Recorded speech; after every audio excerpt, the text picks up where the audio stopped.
Je vais vous parler de l'androgyna. On dit beaucoup de bêtises sur l'androgyna.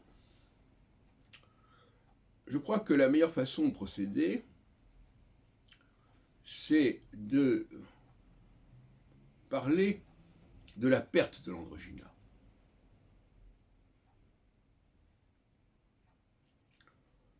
Qu'est-ce qui se passe quand on est aliéné?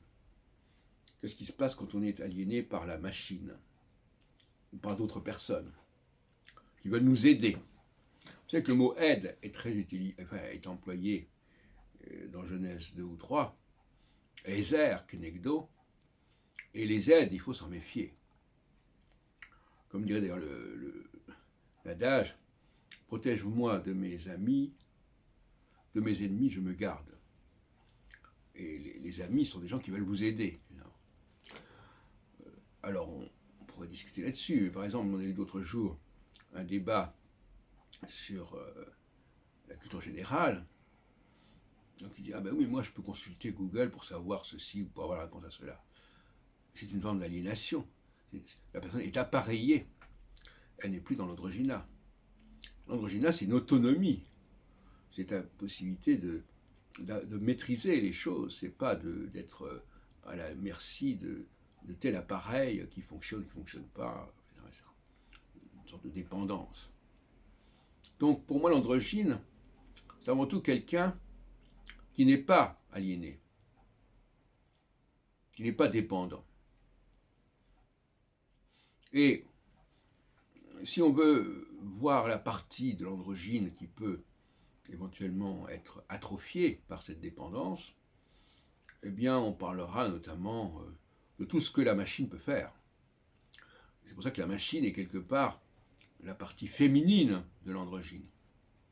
Mais ce n'est pas quelque chose de comment dirais-je, de définitif.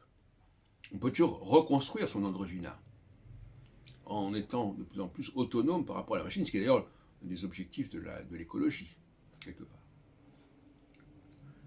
Donc, qu'est-ce que c'est que la partie féminine? Eh bien, c'est la partie féminine, quand elle n'est plus en soi, quand elle est à l'extérieur, c'est ce que la machine peut faire. Et donc, quelque part, la partie féminine en nous, c'est aussi la dimension mécanique que nous avons en nous. Il y a beaucoup de choses qui se font de manière inconsciente, automatique, même au niveau, par exemple, je sais pas, de la mémoire, au niveau du système sanguin, tout ce qui est l'anatomie, etc. Voilà, c'est cette dimension-là. Ça n'a rien à voir avec la question de la femme, si ce n'est que, effectivement,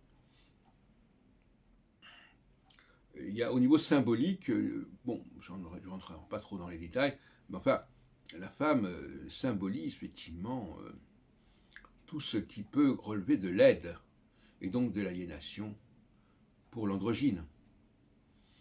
Donc la femme ne fait pas partie de l'androgyne, mais elle peut, quelque part, perturber cet androgyne.